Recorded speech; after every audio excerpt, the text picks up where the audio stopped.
Welcome to the Informed Pregnancy and Parenting Podcast. I'm your host, pregnancy-focused chiropractor, Dr. Elliot Berlin. My guest today is a former news camera operator. She's a documentary producer and a mother. She produced a deeply personal documentary series called You Are Not Alone, now available to stream on Informed Pregnancy Plus. Lyndal Redman, welcome to the podcast. Thank you for having me.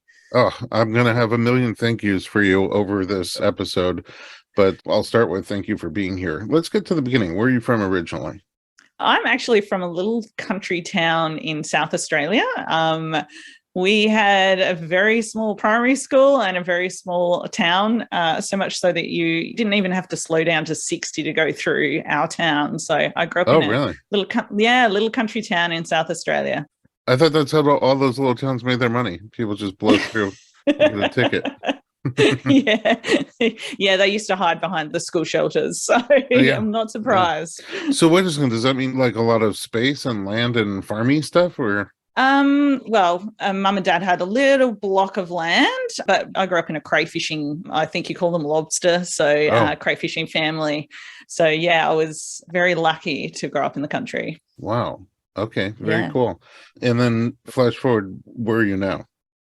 I'm now living in Adelaide in South Australia after moving around a lot in my early career, but I've settled back in South Australia in Adelaide, which is the largest city in our state. Oh, amazing. And no more crayfishing for you?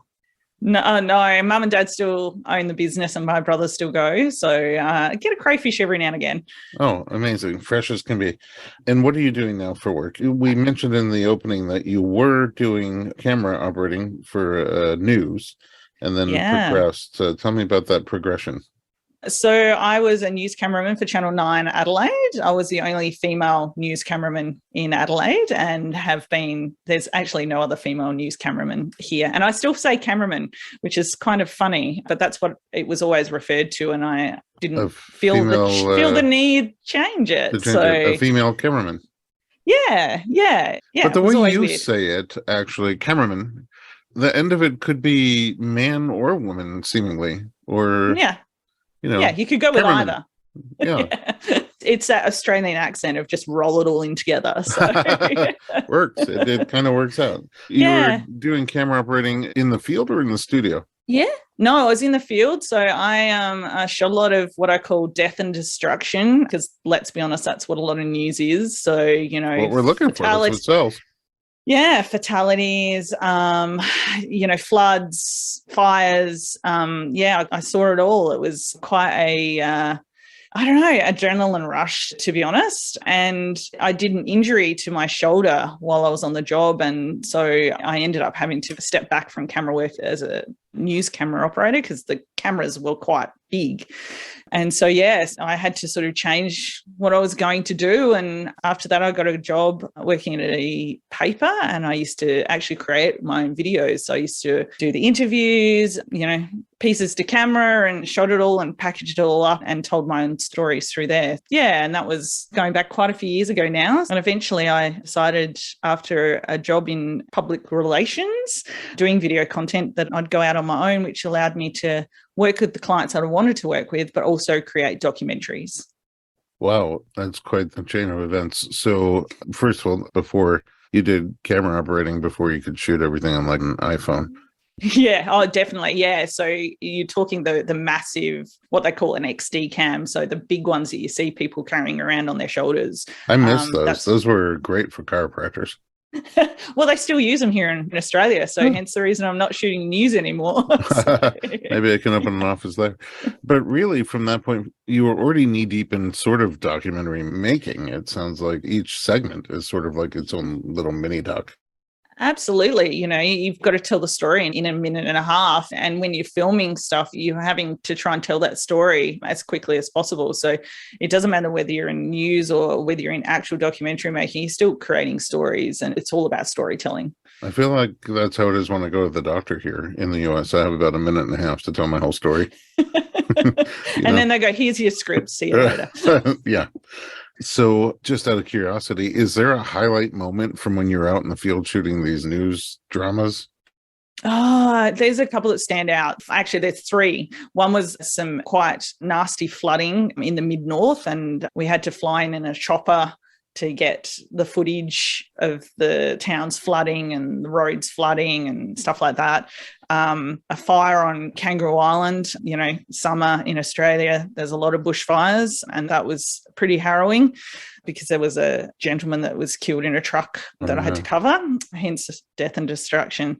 And I'd say that lightly because I've had to film it, and you have everything come into your body and in your brain, and it consumes you. And the third one would be I covered a gentleman who'd murdered his partner, and they finally found him holed up in a little country town. And yeah, there's a lot of things that I've covered, and I still drive down streets and I look at places and I think, I filmed a car going into a shop there, or I, filmed my first fatal, or, there's moments where I still drive around town and I can still visualize me being there and filming stuff. And this is 10 years on.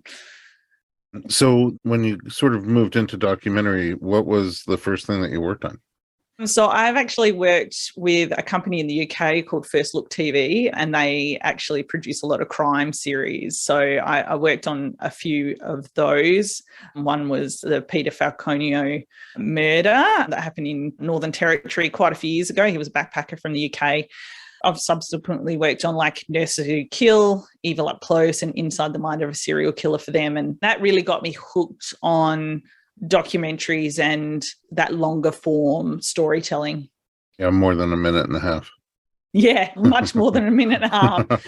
And it really got me, because I'd just been a camera operator at Channel 9, and, you spend so much time with your journalists, it allowed me to hone my interview skills, because I was always just behind the camera. And even when I was doing the little short form ones, you're still just behind the camera, but having those really in-depth and sit-down interviews is just a whole nother ballgame. Yeah. And I imagine you sort of learn as you go. Yeah, absolutely. I'm a big one for training on the job. I think it's handy because, you pick up different things from different people. And even when I was doing just camera work, just watching some of the guys that have been shooting news for 20 years, and you'd get to a job and you'd watch what they're doing, and then you go, oh, I'll get that shot next time I come out. So, and then you'd be the one that like got that shot, and there'd be sort of the juniors that are coming in, and then you turn around and they're getting the same shot that you've just shot because they're watching you because you've been in the industry a little bit longer. So yes, it's just a great way to learn, and to be a fly on the wall like that, it gives you such a solid background. Switching gears for a moment, how did you meet your partner? So, yeah, my now husband, Jamie, he actually sent me an RSVP. So it wasn't Tinder. There was no swiping. It was it was kind of like a kiss, I think they used to call it in RSVP lands. And he popped up, and I was just shy of my 33rd birthday, and he popped up, and I was like, he looks all right. So I was very much like, right, I'm just going to get straight to the point. I sent him an email, and I was like, right, let's go for a drink. Because I was like, I'm not doing the backwards and forwards things. If I meet you and you're nice and we get on really well, then we'll go for another date. So, it's practical. Exactly. I don't want to waste my time. At that stage, I was 30, kind of closing into 33. I was like, all right, this is, taking me a lot longer to meet someone. And we went on our first date, and we sat down for a drink, and then we ended up having dinner. And 4 hours later, we said, see ya. And yeah, that's kind of the start. And it was actually 11 years ago yesterday. Wow. Okay. Yeah. Happy date anniversary. Yeah, almost. So, I I guess you're into second date. Yeah, second date.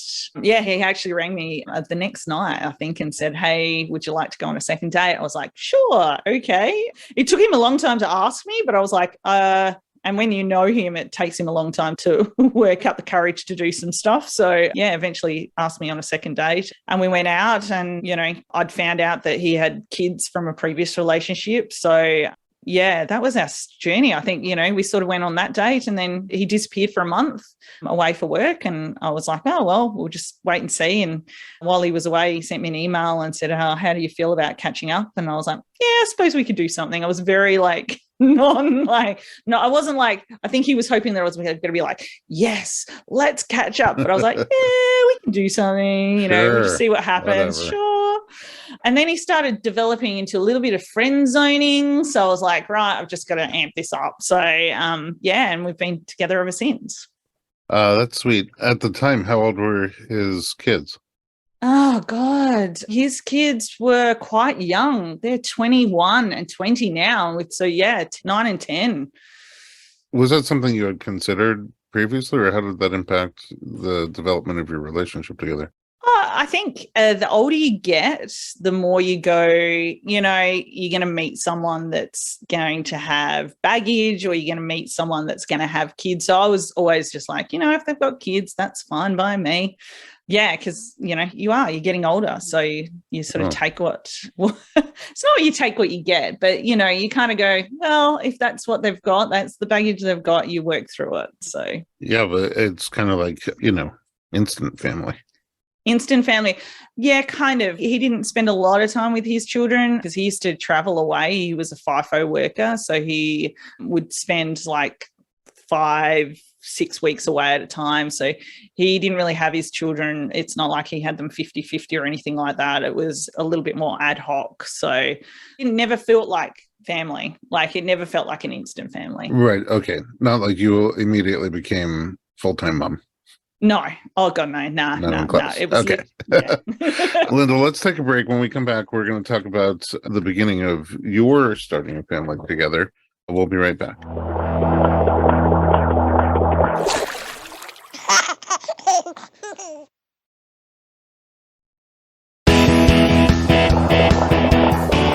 Welcome back to the Informed Pregnancy Podcast. We're talking to Lyndal Redman. Okay, so you meet your partner, has 2 kids, and, eventually you guys work it out. You decide to move forward with the relationship. When did the conversation of you guys having kids come up? It was kind of like the elephant in the room for a very long time. Jamie was never like a straight no, I don't want any more children. There was always sort of this maybe not. In my head, I was like, it'd be nice to try. I've got lots of nieces and nephews, so it would be nice to have a child of my own. And, we'd been together a few years and it kept coming up about having children. Occasionally he'd be like, oh, this is why I don't want any more children, if something was going on. But eventually, talked him round to it a little bit. And funnily enough, we actually got married, and shortly after our wedding, I was like, right, it's now or never. I was like, right, I'm going off the pill. You're going to have to suck it up. Because he was always like, oh, when I'm ready. I'm like, when's that going to be? Like, let's be honest, when can that be? So like I wasn't doing it to trap him. I literally said, I'm going off the pill. So, this is, yeah. Did that change the relationship? Was he nervous about it? Oh, totally nervous about it. Yeah, totally nervous, because he had split up with his ex-wife when his kids were 1 and 2. So he didn't really have the opportunity to be a full-time dad to his kids that he'd already had.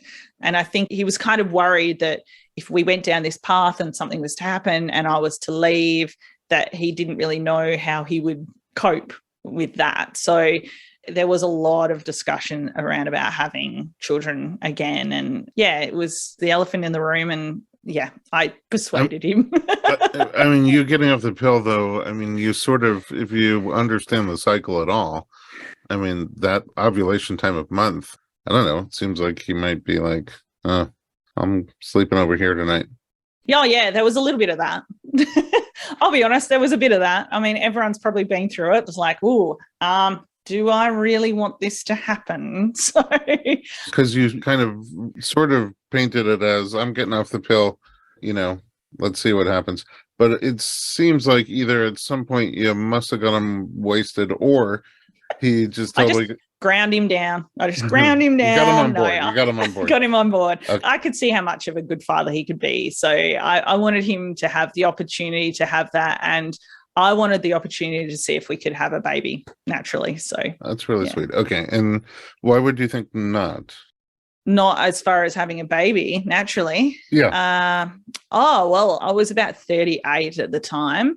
I previously had thyroid cancer as well. Oh, so wow.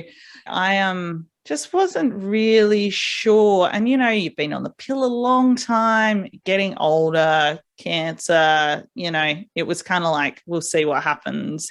And I didn't want to go down the path of IVF because I knew that would put a huge strain on our relationship.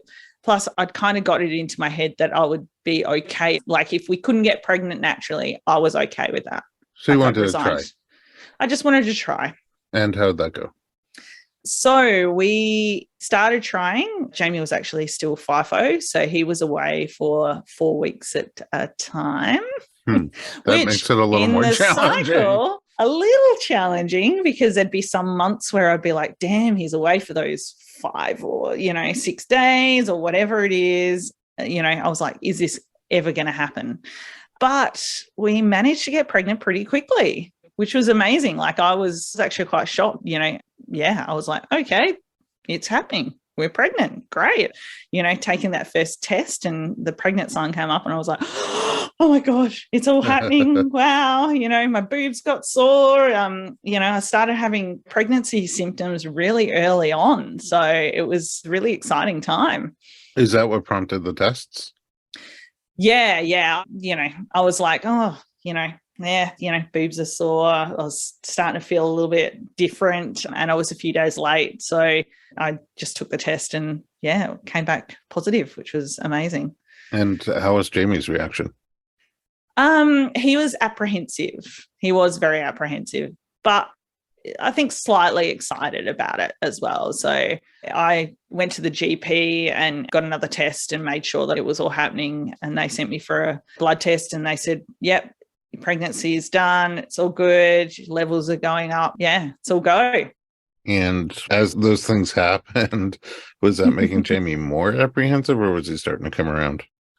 I think it was quietly coming. Well, I'd like to think he was quietly coming around at that point. No, I think he was. But it was so early on in the piece that, I think, and he will say it, he found it hard to have that connection already because he's not in my body and it was just sort of like, it wasn't like we were showing at that stage or anything like that. So I know he was a little bit more, standoffish about the pregnancy at that point. Yeah. I mean, I think even though you guys have symptoms, sometimes that by itself is not really a connection. I mean, you feel that something's happening in your body and logically that you're pregnant, but even for the pregnant person, it's sometimes hard to relate to that. Certainly for the partner. Yeah. Even harder, less to go on. But you were excited. Oh, absolutely. Yeah, I was excited. I was like, wow, it happened. That was quick. I was like, wow, that's fast. Like, we didn't have to try too many times. We didn't have to try and, navigate him being away. It just all sort of happened. So it worked out. So what happened next? So I saw the GP. The GP said to me, oh, listen, it's all looking great. So you probably won't need a scan until you're about 20 weeks. And I was like, okay, that's fine. My sister had been pregnant. Like I said, I've got lots of nieces and nephews. So I just assumed we'd have to have a scan earlier than that. And I, went along my merry way, felt pregnant. I got to about 9 weeks, I reckon. And I had a bit of a funny moment. And then I didn't think anything of it. And I was just like, oh, that must have just been something that's passed very quickly. And it sort of closed into sort of about 10-week mark. And I thought, oh, I might just organise a 12-week scan because I hadn't organised one. The GP I was seeing at the time hadn't organised one. So I was just like, I might just book in for one because it'd be nice to sort of see our baby. And at that stage, like Jamie and I had started, he got quite excited. We were starting to think about names and we were thinking about the future.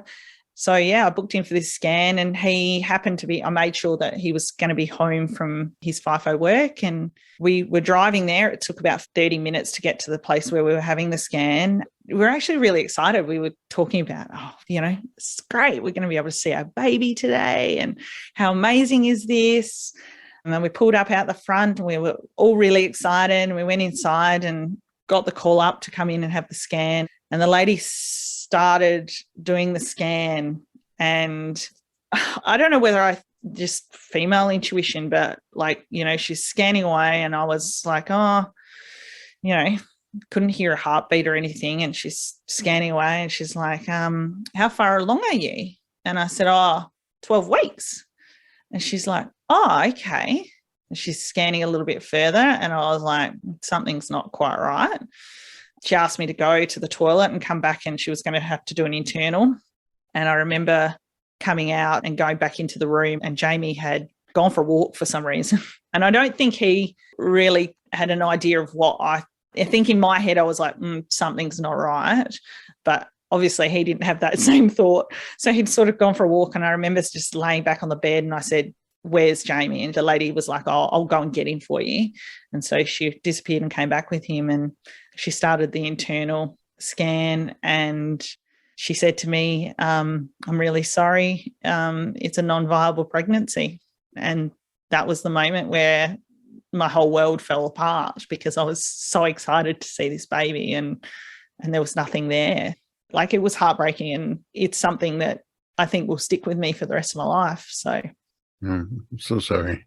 It's also kind of interesting, because when you set out on the journey, you were like, if it is, it is, and if it isn't, it isn't. But it's different when it is, and then it isn't. Absolutely. Like, like I said, if we could get pregnant naturally, amazing. If we couldn't, I was fine with it. But that moment where you have all the thoughts of being pregnant and having the family and starting that journey and having that future, and then having that completely torn away from you in that one moment, it was, and for many other people who've gone through, and I'm not sure whether I'm allowed to swear, so if you have to cut this, but it's a pretty fucked moment. It's not nice. It's not nice hearing those words at all.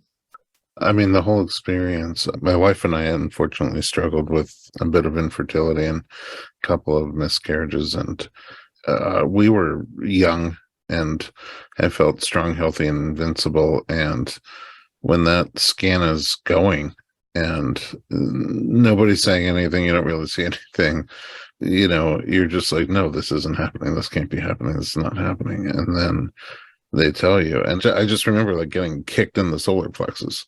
And that's me. My wife even more so, because the baby was inside her. And just this rush of feelings of, disbelief, anger, guilt, fear.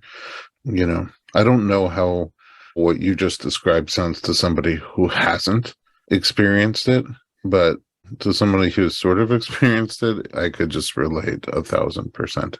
At that time, had you known anybody who had a miscarriage or who had talked about it? Yeah. Well, I knew one person, one of my friends had gone through a miscarriage.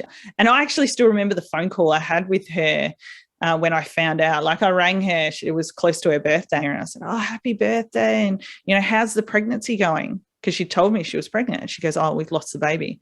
And I just remember going, what the hell do you say to someone? Like, in my head, I remember thinking, that's shit. But she was the only person I'd ever known that had happened to. Like, as far as I knew, like, none of my family had been through one. She was one person. So I didn't realize exactly how many people and how many families and, partners and wives and how many people had actually gone through it. Like, I had no idea up until that point. Almost like it's a normal part of having kids. It is, but it's something we still don't talk about. Like, I always say to people, that child was loved. Like, it doesn't matter that you never gave birth to that child. That moment that you find that positive pregnancy test, and the moment you hold that, and you're already thinking 9 months down the track, sure, because you wanted that baby. It's yours, and it doesn't matter how far along it is. No, I mean, I always wonder this at a birth, as a doula, at a birth when this baby comes out, and especially if I'd seen that person during the whole pregnancy, and symptoms come up, and the sciatica and the difficulty eating and the heartburn moving around, and then you're in labor, and this kid is like, pushing its way through your body and all sorts of things, and they come out and you just love them so much. Like, why? You little monster, I hate you. But the truth is, from the second that you feel that life and you connect with that life, it's like that. It's this incredible, just natural bond that you have. And so for it to be taken away even early on, it can be very, very painful. And for a myriad of reasons, it's not talked about that much. And so you assume, I'm broken. There's something wrong with me. Like, why did this happen to me? The one person who it happens to be me, but it's really not like that. Yeah, well, I remember working like a 5-day straight job not long beforehand. And I kept thinking, oh, it must have been me. I must have worked too hard. Yeah, I had so much guilt and so much thought that there was something I'd done wrong. And I still remember, 2:00 in the morning, penning a text message to all of my friends, because I was also of the opinion, like, I'll tell people early, because I think I was kind of like, if something was to happen, even though I didn't know a lot about miscarriage, I'd want people to know. And so I'd told quite a few of my friends that we were pregnant. So at 2:00 in the morning, I penned, because I couldn't sleep, because I was devastated, and, I just couldn't sleep and I just needed to get it out. And so I penned this text message, and I woke up in the morning and I just shot it to all of my friends. And I said, this is what's happened. Please don't contact me. I know you love me. I'll be in touch. Because I was like, oh, I'm going to work the next day. So this was a Tuesday. I had a full day booked on the Wednesday, and I had to front up to clients and be, happy and chirpy and try not to let it get to me, even though I spent the whole day going, I don't, have this pregnancy, all the pregnancy hormones, but there's nothing there. And yeah, it was a pretty horrid day, actually, on the day after. I can't even imagine how it doesn't fully consume you. Yeah, I couldn't believe I actually got up and went to work. And it was quite interesting, though, that day.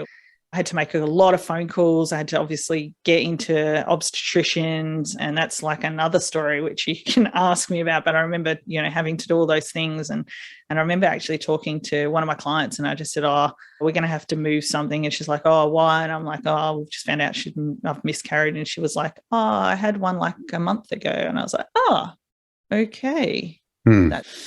I mean, at what point did you decide to make a film about it?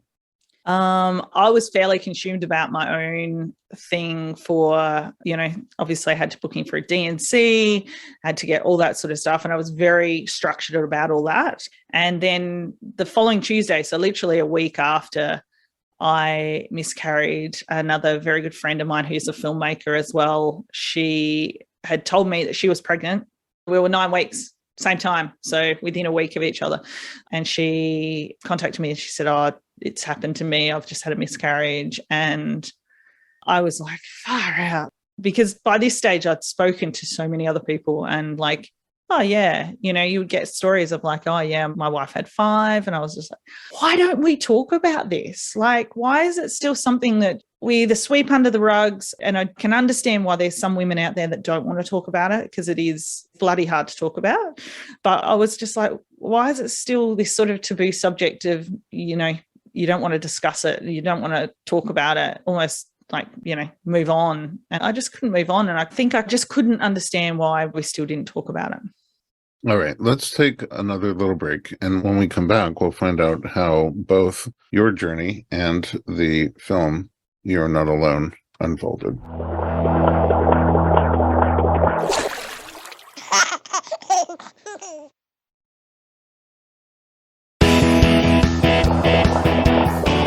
Welcome back to the Informed Pregnancy Podcast. We're talking to Lyndal Redman. Okay, so you had your unfortunate first pregnancy end in miscarriage at around 9 or 10 weeks. And after realizing that you're not alone, you kind of were sparked to get the conversation going so that other people realize that they're not alone. Yeah, and that's where the documentary started. I was searching for content and some way to understand about miscarriage and about what I was going through. And I didn't want to read like endless streams of like medical jargon. I just wanted to understand that what I was feeling at the time was okay. It was okay to be how I was feeling, because other people had gone through the same things. And I know everyone has different relationships with their miscarriage, but I just wanted something to help me. And so I was like, well, how can I do that to help other people? And I thought, well, why not use the skills that I have and do a documentary and try and tell other people's stories about miscarriage and have people watch it and go, you know what? It's okay to feel crap, and it's okay to be crying, and it's okay to have all these emotions. So yeah, it's where the documentary came from. During that time, did you guys talk about trying again? We did. And that was another, conversation, because obviously we'd had that really high of, yes, we're pregnant and we're going to have a child. And then that extreme low of, it wasn't meant to be. And Jamie was back doing FIFO again. And every time within my cycle, he was away. And in the end, I just went, you need to get another job, because I didn't want to have to sit around and wait for him and see every month go past that we couldn't the calendar go by. But also not pressure him into it, not pressure him to have sex all the time when he came back, because I didn't want him to feel that pressure. But there was pressure, and it was just this constant, because as much as I was like, oh, if it happens, it happens. If it doesn't, doesn't. When it's happened once and you have that glimmer of hope, you want that again. So you want to be able to keep trying. You want to see if it's going to happen again. Did it? It did. So eventually we got pregnant a second time. Once again, boobs were sore, had all those feelings. I knew my cycle. I think I was not promoting any app, but I was on an app that told me when it was cycles and when everything was happening. So I took a test the day I should have had my period, and it came back positive. And I was like, okay, great, it's happened again. Little bit of trepidation, but excitement. And I took a photo of the pregnancy. I sent it to my husband while he was at work. At this stage, he'd changed jobs. And he was like, oh, okay, we're on again. Yeah, so I went and had my tests and had a blood test done. And then I had to go away for work. And I was on an iron ore barge about 4 hours north of Adelaide in the middle of an ocean on the hottest day on record. I think it was something like 48 or 49 degrees. So I don't know what that is in Fahrenheit. Wow.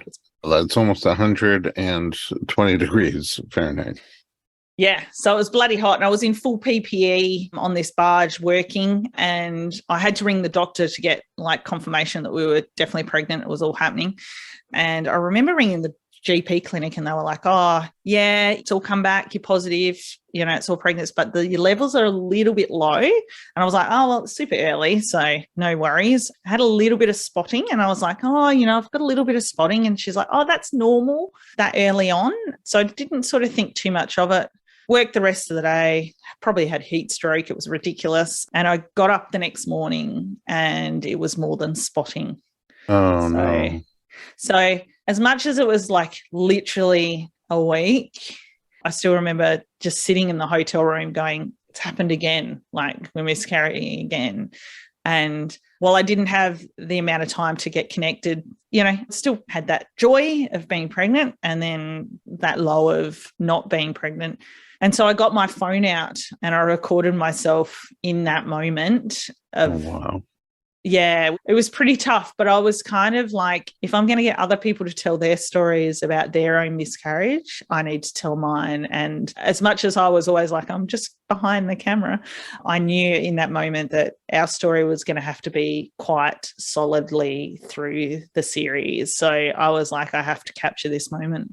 Wow. I mean, that moment in that first episode is so powerful. And I was actually wondering to myself, why would you film that? And now I have a better understanding of the things that led up to that. And like you said, it's one idea to go through it, feel it, and want to help other people who may go through it and feel it. But to do it by sharing your own personal story is very different than making a film about other people. Yeah, it was a tough decision, but there was no one else that was going to have those moments that we could capture at that time. And I remember talking to my producers, and they were on the journey with me the whole way. And we'd sort of said, listen, if it happens, you got to record it. And I was like, okay. So that was in my head as I didn't care what I looked like on camera. And my sister would say I'm an ugly crier. But I was like, I have to capture that moment because that's the moment that's real. And you can't fake that. You can't reshoot that. It's that moment that so many other men and women have gone through. Yeah. Why did you decide to do it as a series as opposed to a feature-length doc?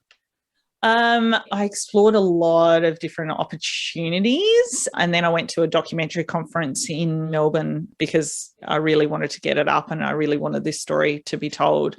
And I met with the Screen Australia, the funding body, national funding body, and they were the ones that actually drove it towards being a series rather than being a broadcast half hour or hour or anything like that. So they were the ones that sort of said, hey, have you thought about doing a series and putting it online? And I was like, oh, I don't know why I haven't, because most of my other content was online content. So yeah, so they were sort of the driving force behind the series. And once we sort of decided that, then it was a matter of finding people that were willing to share their stories too.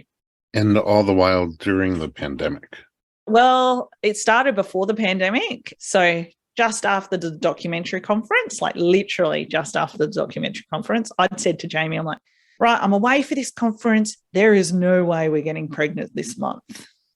And I was about to celebrate my 40th birthday. And I was like, nah, we're not getting pregnant this month. It's all good. Yeah, hilariously, I was away 5 days. And either before or after that, we got pregnant. Oh, wow. And I think because I'd taken that kind of it was literally, I took the stress away. I was like, nah, it's not going to happen this month, but it did. And yeah, I had to celebrate my 40th birthday with no alcohol. I was devastated. So is that still pre-COVID? That was pre-COVID. Yeah. So we didn't actually start shooting most of it until, I got pregnant and had my little boy. Oh, wow. Well, so we shot some of my journey. Yes, I was filming little elements of my journey as we went. So, those moments where I had cramps or a little bit of spotting, I was filming all those bits and pieces. And then I remember saying to the hospital, I rang the hospital because we had to have a C-section, and I rang the hospital. I said, I want to film my birth. And they were like, oh, we don't really normally do that. But I'd clued my obstetrician in, and he was like, it'd be fine. Yeah. So they were the only bits that we sort of had filmed prior to the pandemic. And then, of course, the pandemic happened, and I had to try and film everything in isolation, which was kind of fun. So crazy. I love how you just were like, then I got pregnant and had my baby, and I'm like bawling over here. But you're just like a matter of fact about it.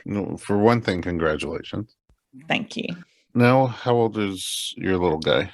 My little guy is now 3. So, he's a bundle of energy, actually. That doesn't surprise me, Linda.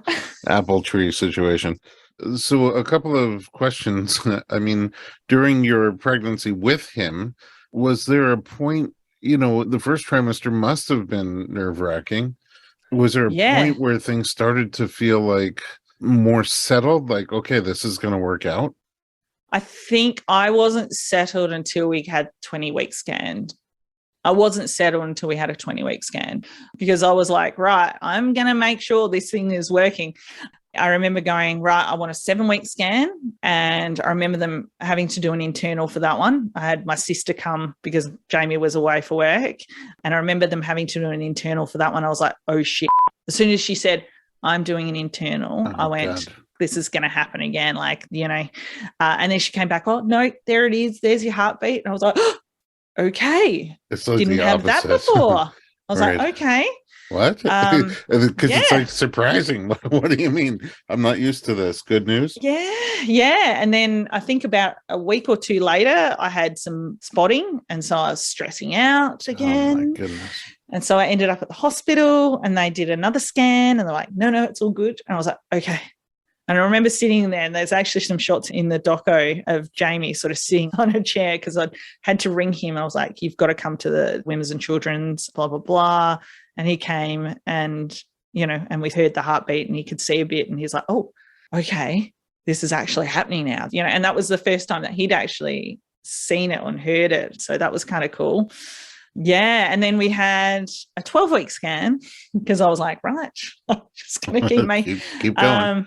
Keep going, just making sure it's there. And that was, even better to see, because you could see a bit more. And just hearing the heartbeat, you just sort of go, that weight, because you start with the scan, you hear the heartbeat, and you see the image, and you go, oh, it's all good. That one's all good. And then we got to the 20-week scan, and you could really see it, and he was very active, and it was great. And I was like, okay, this is great. It's all happening. So and then they were like, oh, by the way, you might have to have a C-section. I was like, great. Why did you almost have to have a cesarean birth? Yeah, so the first time, I think the sac was a little bit too low, so they weren't sort of sure whether that was going to move.